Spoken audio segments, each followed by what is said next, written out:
میشه از دیگه کسی لباس آفکت وطن داشته باشید. دوستان عزیز، اسم شما بیاییم ما آمدیم یکی از چکه برگرهای حلای فتوات چکه برگر آمدیم دیگه قسمی که بیننده ما بودن و خواننده چنل ما بودن یک نظر دادن که ما بریم چکه برگر خوردن و قلعه فتوات دیگه ما آمدیم که ببینیم چی رقم است، مزه چی رقم است آموزان هم است، جان جان برگرام که رسید باش که سایدان یک سلام علیکی من دو سلام و درود خدمت شما بیننده های عزیز. امیدوار هستم که صاحب سلامت در هر کجای دنیا هستید این چینل خودتان باشید.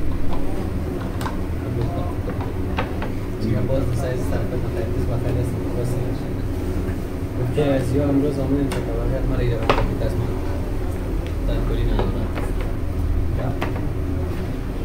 آمد سلام. سلام دوست عزیز، امید جور سطمن باشید. دوست عزیز دوست ما بخواهش کردم که چکه برگر بریم. ما آمدیم به چکه برگر قلعه فتوات. از اینجا صحبه خواه بودیم کسایی که خاطره دارن از چکه برگر آمدن نوشجان کردن. ما چندین دفعه خوردیم، واقعا برگر شالی است یا جای شما دوستا خالی. شما هم بیاین کسایی که داخل کشور زندگی میکنن نشان کنید، کسایی که بیرون از کشور از دیگه جایشان خالی دیگه از طرف از ما نشان کنید. کسایی که برگر رسید چطور بود؟ شب جان خوردی؟ خوب مزه، واقعا خوب مزه خوب یک مزه‌دار چیزی هست واقعا مزه برگر همین چکه کشیده جایتان خالی دست عزیز سایت چطور است مزهش؟ بیا مزه‌دار چه فرد چکش کم است؟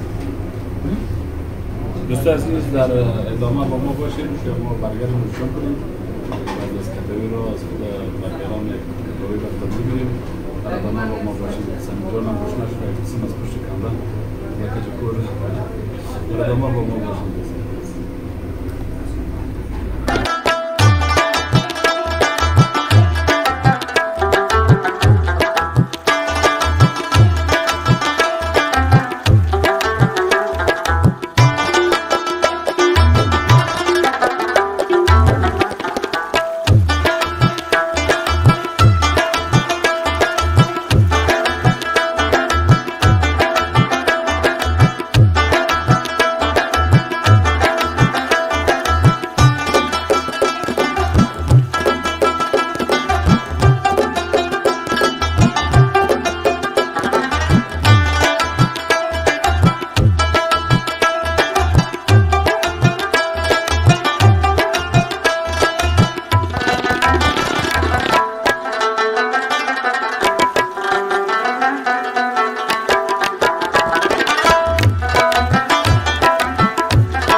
دوستان عزیز در ادامه برنامه بسیار زیاد خوش آمدید. قسمی که شما در تصویر دیدید ما چکه برگر آمده بودیم و برگر رو نوشجان کردیم. داخل بیروبار بود دوست عزیز، نمیشد گپ زیاد بزنیم، تصویر زیاد بگیریم و جایش هم یک ذره خوبتر بود. دوست عزیز واقعا برگر شالی بود، گرچه احسان برگر هم است، رومال برگر هم است. برگر داشتی که البته نبود به شما برنامه گرفتیم دیگه. هر جای برگر هم ذائقه خودم مزه خود داره دیگه. چکه برگر هم واقعا دیگه برگر عالی بود، مزه‌دار بود، نوشجان کردیم. کسایی که داخل افغانستان است و خصوص در شهر کابل بیاین نوشجان کنند. کسایی که بیرون از کشور هستند جایشان خالی، ما از طرف شما نوشجان کردیم دیگه. بیاین که نظریات سایل جان و مصطفی جان بگیریم که چی گفتنی دارن راجع به برگر و اصوای قلعه فتوات چی گفتنی دارن و جای خوب است سی رقم است. دوست عزیز خوش آمدید به روی برنامه ما قسم کامپیوتر که ما آمدیم در چکه برگر قلعه فتوات دیگه. بسیار یک سوی عالی، بسیار یک مزه‌ای است که همه جای آرامی است.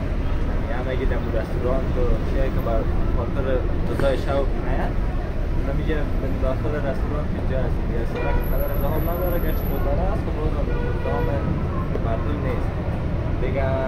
داخل رفتیم برگر رو میل کردیم دیگه خوبه که برگر مزه‌دار بود دوغ هم خوردیم. دوغ هم بود همراهش دیگه چکه و دوغ واه واه دیگه اونجا کما که زمان زیاد بود دوست عزیز نتونستیم براتون تشریف بگیریم و درست میاد بزنیم و خاطر گرفتیم با مردم اذیت نشن دیگه سایل جان ماکی برگر دوستا عزیز مزهش عالی بود کلا همه که بدن ما بود ولی یک چیزی کم بود داشت که چکر از ما کم انداختم نه چکر از ما کم بود و کلا که صحیح انداختم از ما کم بود تو چک زدم چکر بود خاطر خود ترکاری هم نداشت از خود ترکار چکش کم ترکاری ما چون از خاطر که دکتر برمونده مثلا یعنی ترکاری ها به چیزا را کم کنید تو نخور ما کلا خیلی چیزاست که از اینجوری سم به خاطر از این پرهیز بودم ولی در کل برگر مزه‌دار برگر بسیار عالی خوبش پیشنهاد میکنم براتون کسایی که در کابل هستن حتما یک بار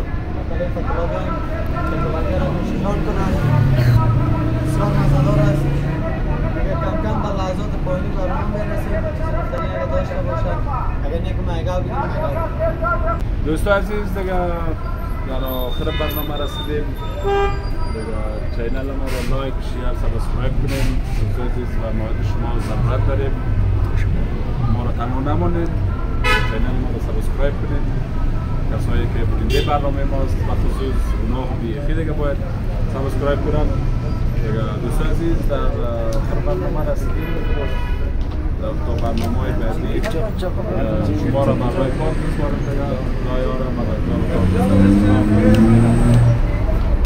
خب دوستان عزیز رسیدیم به بخش پایانی برنامه ما این بوده که از خواسته‌های بیننده‌های عزیز ما که بر ما نظر داده بودن که ما های چکر باید بریم علی فتولا و چکه برگر میل کنیم دیگه تا منتظر نظر جدیدتان هستیم دوستان عزیز تا برنامه بعد شما را به الله پاک می‌سپارم الله حافظ و نگهدار بعد بود